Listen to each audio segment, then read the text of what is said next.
Hello बच्चों, welcome to our channel Sadhika education.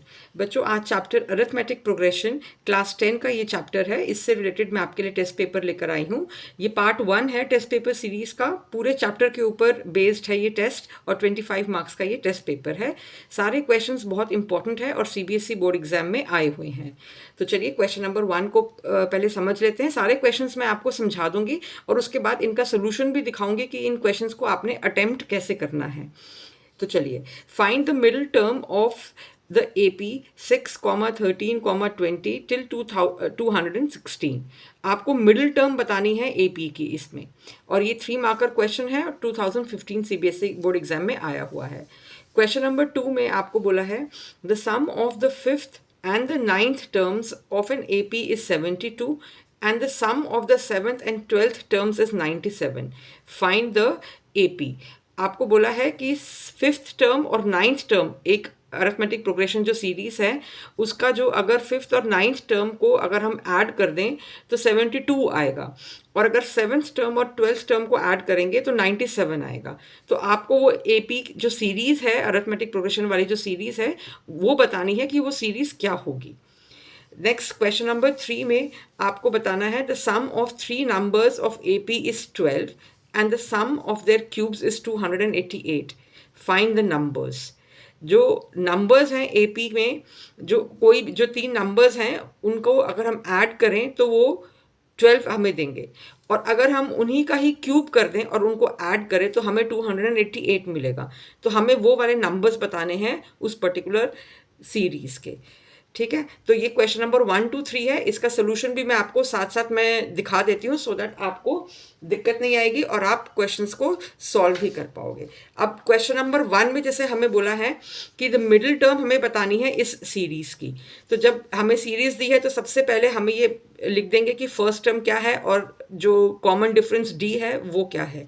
तो या तो आप थर्ड टर्म को सेकंड टर्म से माइनस करके देख लो तो भी आपको 7 मिलेगा कॉमन डिफरेंस। 30 सेकंड टर्म को फर्स्ट से माइनस कर लोगे तो भी आपको 7 मिलेगा।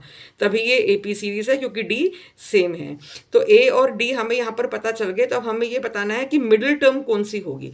तो मिडिल टर्म को हमने इस तरीके से एन पहले निकाला, फॉर्मूला यूज करके हमें एन की वैल्यू यहाँ पर 31 आ गई। अब क्योंकि n जो है वो ऑड है तो इसलिए अब हम इसको इस वाले मेथड से करेंगे और फिर हमारे पास यहाँ पर 16th टर्म हमें यहाँ पर मिल गई, यानी कि n + 1/2 31 यहाँ पर n की वैल्यू को पुट करेंगे और वो 16th टर्म हुई मिडिल टर्म जो है। तो अब 16th टर्म की एक्चुअल वैल्यू क्या है उसको हम यहाँ पर यही वाले फॉर्मूले में पुट करेंगे। a प्लस 16 माइनस 1 डी में, और फिर हमें इस तरीके से ये आंसर मिल जाएगा कि जो 16th टर्म है उसकी वैल्यू ये है, क्योंकि जो हमें फाइंड द मिडिल टर्म, जो मिडिल टर्म की जो एग्जैक्ट वैल्यू है हमें यहाँ पर वो निकालने के लिए दी हुई थी।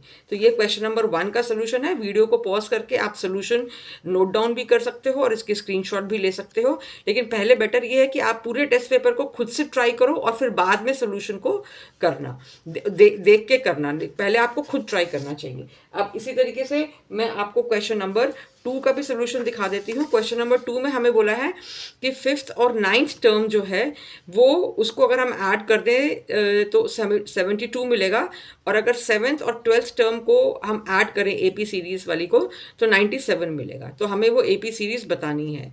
तो ए जो है फर्स्ट टर्म हो गई। तो जो फर्स्ट टर्म हमें यहाँ पर तो ऐसा कुछ भी नहीं दिया हुआ, हमें फिफ्थ और नाइन्थ बोला है। तो दैट मीन्स अगर हम इसी को ऐसे ही लिखें A5 + A9 72 है जो कि क्वेश्चन में गिवन है, सेवन्थ और ट्वेल्थ को ऐड करें तो 97 है। तो A5 को हम लिख सकते हैं A + 4D और 9 को लिख सकते हैं A + 8D = 72। ऐसे ही A7 को हम लिख सकते हैं A + 6D और A12 को A + 11D = 97। अब हम इसको पूरा खोलेंगे तो हमें यहाँ पे मिलेगा A + A 2D 2A और 4D + 8D is 12D = 72, और A + A यहाँ पर 2A 6 और 11 is 17। तो ये 2 इक्वेशंस मिल गई। तो दोनों को हम सब्ट्रैक्ट कर लेते हैं। 97 बड़ा वाला था तो हम सब्ट्रैक्ट 1 from 2 हमने यहाँ पर करा, तो हमें 2A से 2A तो कट गया, 12 और 17, यानी कि 17 में से 12 गए तो 5 और 97 में से 72 गए तो 25।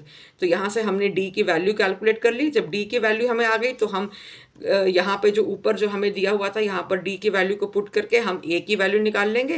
दैट मीन्स ए की वैल्यू यहाँ पर 6 है, ए 6 और डी 5। तो सीरीज हम अपने आप से यहाँ पर लिख सकते हैं। और फर्स्ट टर्म हमें पता ही है कि 6 है, तो 5 5 ऐड करते जाओ और सीरीज बन गई। सो ये ही रिक्वायर्ड आंसर था क्वेश्चन नंबर 2 में।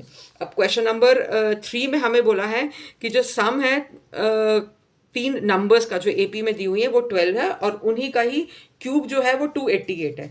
तो वो नंबर हमें बताना है। तो ये क्वेश्चन थोड़ा लंबा सा है, इसको ध्यान से देखेंगे, बोर्ड एग्जाम में आया हुआ क्वेश्चन है ये।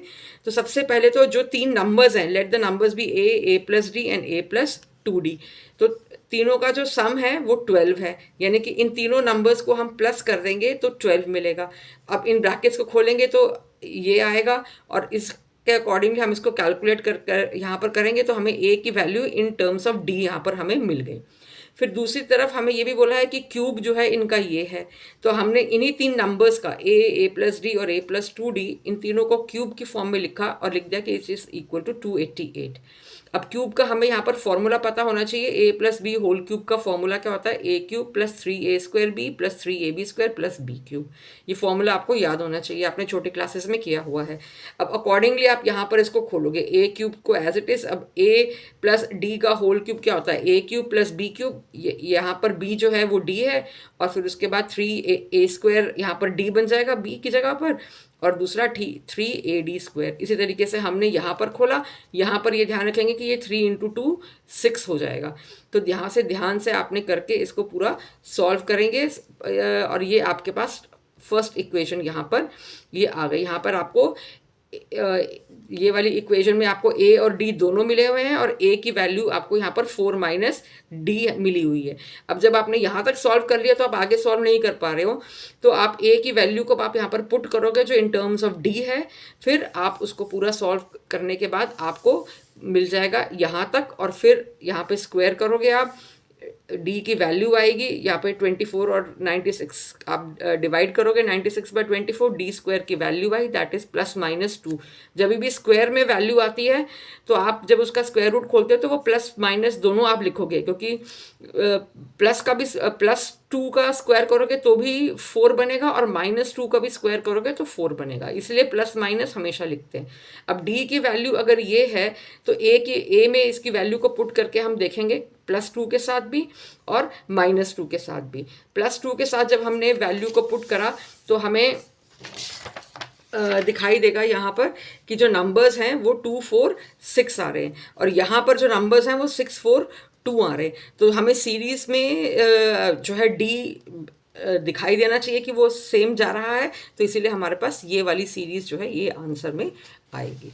आई होप क्वेश्चन नंबर 3 आपको समझ में आ गया होगा। थोड़ा सा लंबा है ये और बोर्ड में आया हुआ क्वेश्चन है, तो ऐसे क्वेश्चंस आप ज़रूर ट्राई कर लेना। इसके अंदर एक जो अलग से जो बात थी कि आपको ये वाला फॉर्मूला आना चाहिए था, और एक ये बात, और ए की वैल्यू जो आपने यहाँ पे डी के टर्म्स में निकाली उसको आपको पुट करके आगे सॉल्व करना था। So this was question number 3।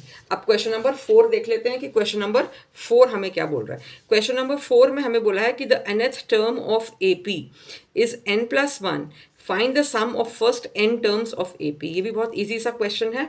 इसमें हमें बोला है कि हमें n टर्म्स का सम निकालना है।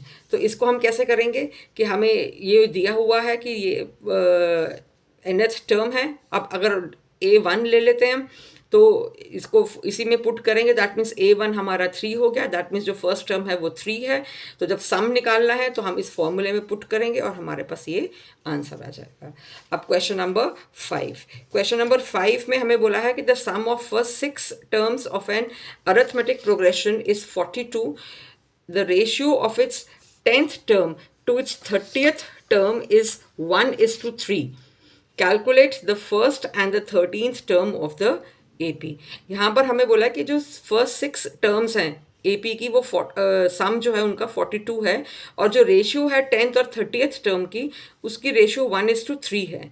तो हमें फर्स्ट और 13th टर्म जो है वो कैलकुलेट करके बतानी है कि उसकी क्या वैल्यू होगी। सो ये 3 मार्कर क्वेश्चन है। क्वेश्चन नंबर 4 मैंने आपको दिखा दिया। क्वेश्चन नंबर 5, अब ये क्वेश्चन नंबर 5 में आपको ये बोला है कि सम ऑफ फर्स्ट 6 टर्म्स जो है वो 42 है। तो इस फॉर्मूले में जब हम ये लगाएंगे, इसकी वैल्यू को पुट करेंगे, तो हमारे पास आ गया 2a + 5d = 14। और हमें दूसरी तरफ ये रेशियो भी दी हुई है कि 10th टर्म और 30th जो टर्म है उसकी रेशियो 1:3 है। तो हमने इसको अब अपॉन में लिख दिए। हम ऐसे लिखें या अपॉन में लिखें, this means ratio only, division only.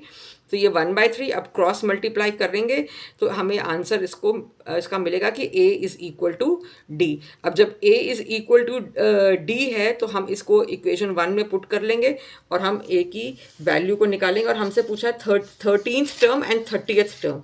तो 13th टर्म होगी a + 12d।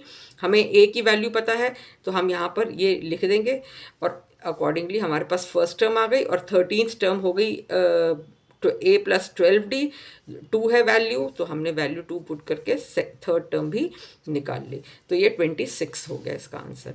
ठीक है, क्वेश्चन नंबर 5 भी आपको समझ में आ गया। Now let's come to question number 6। अब क्वेश्चन नंबर 6 में हमें बोला है कि if Sn, the sum of first n terms of an AP is given by Sn this, then find its nth term। हमें सम ऑफ फर्स्ट n टर्म्स बतानी है AP की, जहाँ पर जो Sn है वो इसकी वैल्यू ये दी हुई है। तो हमें बताना है कि nth टर्म इसकी क्या होगी। क्वेश्चन नंबर 6 ये है। क्वेश्चन नंबर 7 में हमें बताना है the ratio of the sums of m/n terms of an AP is m² = n²। m और n की जो सम की जो रेशियो है वो ये है। Show that the ratio of the mth and the nth term is this. अगर m और n टर्म की जो रेशियो अगर अभी निकालेंगे तो उसका आंसर ये आना चाहिए। 2016 CBSE एग्जाम में आया हुआ क्वेश्चन है ये। तो now let's discuss question number 6 and question number 7। अब क्वेश्चन नंबर 6 में हमें बोला है कि Sn की वैल्यू हमें ये दी हुई है। अब an जो है वो Sn - Sn-1 हो गया। अब इसमें हमने ये वैल्यूज़ यहाँ पर पुट कर दी। हमें दिया हुआ कि n की जगह पर हम n-1 यहाँ पर लगाएंगे तो हमारे को ये मिल जाएगा। जब हम इसको ये सॉल्व करेंगे फॉर्मूले में तो इसको इस तरीके से यहाँ पे मैंने आपको खोल के दिखा दिया कि आप जब ये n-1 होल स्क्वायर करोगे तो ये इसको a - b होल स्क्वायर वाले फॉर्मूले से इसको खोल के आप यहाँ करोगे। इसको करने के बाद आंसर आपका यहाँ पर ये आ जाएगा। यहाँ से मैंने इसको यहाँ लिख के आपको दिखा दिया और फिर इसको आप ऐसे यहाँ पर सॉल्व करोगे। ब्रैकेट जब खोलोगे तो माइनस का यहाँ पे ध्यान रखना कि पूरी ब्रैकेट का साइन चेंज होगा और an की वैल्यू आपकी यहाँ पर ये आ गई। तो दिस इज द आंसर। अब क्वेश्चन नंबर 7 में आपको रेशियो वाला क्वेश्चन है। रेशियो वाले क्वेश्चंस भी काफ़ी आते हैं एग्जाम में, तो इनको प्रैक्टिस आप अच्छे से कर लेना। अगर एक बारी में आपसे खुद से बिना देखे नहीं हो रहा है तो एक बारी आप क्वेश्चन को देख के करो, उसके बाद फिर आप बिना देखे करो। 2-3 बारी बिना देखे करोगे तो आपको मास्टर हो जाएंगे और आपका कॉन्फिडेंस लेवल हाई हो जाएगा इस चैप्टर के लिए। बहुत ही स्कोरिंग लेसन है ये, तो इसके टेस्ट पेपर को आप ज़रूर प्रैक्टिस करिएगा। The ratio of the sums of m and n terms of AP is this. The ratio of the mth and the nth term को हमें ये प्रूफ करना है। तो पहले तो हमने इसका सम जो है m वाली जो टर्म है उसका ये है सम और n वाली टर्म का ये है। तो दोनों को रेशियो में हमने लिखा m² × m²/n² है। तो इस तरीके से आया। तो अब इसके बाद हम इसकी यहाँ पर ये क्रॉस मल्टीप्लिकेशन करेंगे। जब हमारे पास ये आ गया यहाँ पर Sm/Sn आया, इसको हमने इस तरीके से लिख दिया और इसको अब हम आगे सॉल्व करेंगे। जब इसको सॉल्व करेंगे तो ये दोनों ऐसे हम लिखेंगे। उसके बाद क्रॉस मल्टीप्लाई करा, ये n जो है इस पूरी ब्रैकेट के साथ और m जो है इस पूरी ब्रैकेट के साथ सॉल्व करने के बाद हम इसको ऐसे कैंसिल आउट करेंगे और d की हमें वैल्यू मिल जाएगी। उसके बाद हमने ये प्रूव करना है कि जो नेक्स्ट जो है m और n वाले की रेशियो ये आती है। तो इस तरीके से हम इसको ये लिख देंगे कि इसकी रेशियो हमें ये प्रूफ करनी है। तो अकॉर्डिंगली हम इसको यहाँ तक करते हुए आए, वो ब्रैकेट को ओपन करा मल्टीप्लाई करके, a से a कैंसिल और उसके बाद रेशियो हमारे पास ये आ गई जो हमसे क्वेश्चन में पूछा गया था। ठीक है, तो यहाँ तक आपको आई थिंक समझ में आ गया होगा। अब next question, question number 8। Question number 8 is a case based question और इस तरीके के क्वेश्चंस काफ़ी आते हैं बोर्ड एग्जाम में, पहले भी आते रहे हैं। इसमें कुछ नहीं होता, सिर्फ आपको प्रैक्टिकल वाली सिचुएशन आपको दी जाती है और आप खुद से अंदाज़ा लगाते हो कि ये कौन से लेसन का क्वेश्चन होगा और कौन से फिर आपको इसमें फॉर्मूलेस यूज़ करने हैं। तो ध्यान से इन तरीके के क्वेश्चंस को समझिएगा। और आपने वीडियो आप यहाँ तक आपने देख लिया तो आई अंडरस्टैंड कि आपको वीडियो अच्छी लग रही होगी। तो चैनल पर नए आए हैं तो चैनल को ज़रूर सब्सक्राइब कर लिएगा, वीडियो को लाइक और शेयर भी ज़रूर करिएगा। अब क्वेश्चन जो केस बेस्ड स्टडी है इसमें दिया है कि India is a competitive manufacturing location due to the low cost of man power and strong technical and engineering capabilities contributing to higher quality production runs. The production of TV sets in a factory increases uniformly by a fixed number every year. यहाँ तक ये वाली line आपके लिए यहाँ पर ये important है। इससे पहले बहुत ही जनरल सी बात कही गई है, बस आपसे बातें कर रहा है एग्जामिनर और कुछ नहीं कर रहा है कि इंडिया बहुत कॉम्पिटिटिव मैन्युफैक्चरिंग लोकेशन में है, उसकी लो कॉस्ट है, मैन पावर है, स्ट्रॉन्ग टेक्निकल इंजीनियरिंग कैपेबिलिटीज़ है, जिससे कि हायर क्वालिटी प्रोडक्शन कर पाते हैं। तो कोई इसमें मैथमेटिकल तो कोई क्वेश्चन नहीं है, बस इस तरीके से आपको सिचुएशन और कोई कुछ बात आपसे कह रहे हैं सो दैट आप उस फ्लो में आप घुसें कि ये क्या बात हो रही है।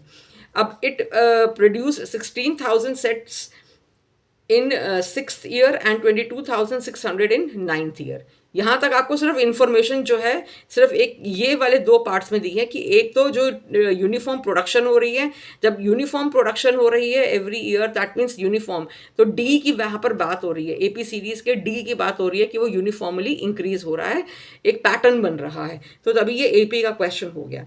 अब इतने जो है 6th ईयर में हुए और इतने 9th ईयर में हो गए, तो अब ये ईयर दे दिया टर्म की जगह पर, बस ये ईयर दिया हुआ है थोड़ा सा आपको कंफ्यूज करने के लिए। अब आपको क्वेश्चन में बताना क्या है, आपसे क्या पूछा गया है कि आपको जो ऊपर इंफॉर्मेशन दी है उसके बेसिस पे ये बताइए कि find the production during the first year, find the production during the 8th year, first year में कितनी प्रोडक्शन हुई, 8th ईयर में कितनी हुई, find the production during the first 3 years, first 3 years का टोटल प्रोडक्शन कितनी हुई, किस ईयर में प्रोडक्शन जो थी वो 29,200 थी, और डिफरेंस बताना है between the production of 7th year and the 4th year, यानी कि 7th ईयर और 4th ईयर में जो प्रोडक्शन हुई उन दोनों में डिफरेंस क्या था। तो अब हम समझते हैं क्वेश्चन नंबर 8 को। बहुत ही इंपॉर्टेंट तरीके का क्वेश्चन है, इसको ज़रूर प्रैक्टिस कर लेना, छोड़ना नहीं इस क्वेश्चन को। तो आपको यहाँ पर बोला है कि जो 6th ईयर में जो प्रोडक्शन हो रही है वो 16,000 है और 9th ईयर में जो हो रही है वो 22,600 है। तो हमें A6 को हम इस तरीके से लिख सकते हैं और A9 को हम A+8D करके इस तरीके से लिख सकते हैं। इसको हम ओपन करेंगे तो A को हमने D के टर्म्स में लिखा और यहाँ पर हम A की वैल्यू को जो D की टर्म्स में है दूसरी इक्वेशन में यहाँ पर पुट कर देंगे। जब हमने यहाँ पर इसकी वैल्यू को पुट करके कैलकुलेट करा तो D की वैल्यू 2200 आ गई। अब जो D की वैल्यू हमारे पास 2200 आ गई तो वापस हम यहाँ पर D की वैल्यू पुट कर देते हैं तो हमें A की करेक्ट वैल्यू पता चल जाएगी। जब हमने A की वैल्यू D की वैल्यू को पुट करा तो A की वैल्यू हमें यहाँ पर 5,000 मिल गए। तो फर्स्ट क्वेश्चन में उसने हमसे ये पूछा था कि ये बताइए जी कि फर्स्ट ईयर में क्या प्रोडक्शन हुई थी। तो फर्स्ट ईयर में 5,000 सेट्स टीवी सेट्स की प्रोडक्शन हुई थी। अब सेकंड क्वेश्चन में वो हमसे ये पूछ रहा है कि प्रोडक्शन बताइए कि 8th ईयर में क्या हुई थी। अब हमें यहाँ पर फर्स्ट क्वेश्चन से ये तो पता चल गया कि भाई ये जो फर्स्ट नंबर है सीरीज का जो A है वो 5,000 है और D जो है वो 2200 है। तो N8 की हमें वैल्यू बतानी है क्योंकि वो 8th ईयर की हमसे प्रोडक्शन पूछ रहा है। तो इस फॉर्मूले में आप वैल्यू को पुट करो और इसको सॉल्व करोगे तो आपके पास number of sets produced in 8th year आ जाएगा, that is 20,400। Now the third part में उसने आपसे पूछा था कि फर्स्ट 3 ईयर्स में प्रोडक्शन कितनी है। फर्स्ट 3 ईयर्स में प्रोडक्शन को आप दो तरीके से कैलकुलेट कर सकते हो। फर्स्ट ईयर की तो आपको पता ही है 5,000 है और डी आपको पता है कि 2200 है। तो आप इसमें 2200 ऐड कर दो, फिर इसमें भी 2200 ऐड कर दोगे तो 9,400, फिर तीनों को प्लस कर दो तो इतना आ जाएगा। नहीं तो आप इस वाले फॉर्मूले से यूज़ कर लो कि फर्स्ट 3 ईयर्स में आपका एन जो है वो 3 है, ए 5,000 है और डी 2200 है और वैल्यूज़ को आपने यहाँ पे पुट करोगे तो आपके पास इतना आ गया 21,600। तो यहाँ पर भी 21,600 और यहाँ से भी 21,600। अब फोर्थ पार्ट में हमसे ये पूछा गया कि कौन से ईयर में कितनी प्रोडक्शन हुई थी कि उसके जो हमें पैसे मिले वो थे 29,000 200 कि किस ईयर में जो प्रोडक्शन थी उसके हमें इतने पैसे मिले। तो AN हमें यहाँ पता है, हमें ईयर बताना है, तो हम ये वाला फॉर्मूला यूज़ करेंगे। ये वाली वैल्यू हमें पता है, N की वैल्यू नहीं पता है, तो N की वैल्यू को हम यहाँ से इस फॉर्मूले से कैलकुलेट करेंगे और पूरा खोल के यहाँ पर N की वैल्यू निकाल देंगे। तो it is the 12th year in which the production was ₹29,200। Now question number 5। हमें क्वेश्चन नंबर 5 में ये बोला है कि जो 7th ईयर में जो प्रोडक्शन हुई है और जो 4th ईयर में प्रोडक्शन हुई है उसका डिफरेंस बताइए। अब जो इन दोनों ईयर्स का जो हम डिफरेंस निकालेंगे, A4 और A7 करके इसमें निकालेंगे, 4th ईयर में कितनी हुई और 7th ईयर में कितनी हुई, और फिर इन दोनों को हम सब्ट्रैक्ट कर देंगे। 4th ईयर में 11,600 और 7th ईयर में 18,200। तो बड़े वाले नंबर को पहले लिख के छोटे वाले नंबर को बाद में, और फिर इसको हम सब्ट्रैक्ट कर लेंगे। आई होप कि वीडियो आपके लिए यूज़फुल रही होगी। चैनल पे नए आए हैं तो चैनल को ज़रूर सब्सक्राइब करिए, वीडियो को लाइक करिए, शेयर करिए, और मेरे टेलीग्राम ग्रुप को भी ज़रूर ज्वाइन करिए।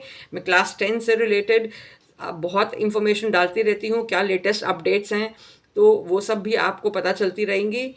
Thank you so much for watching.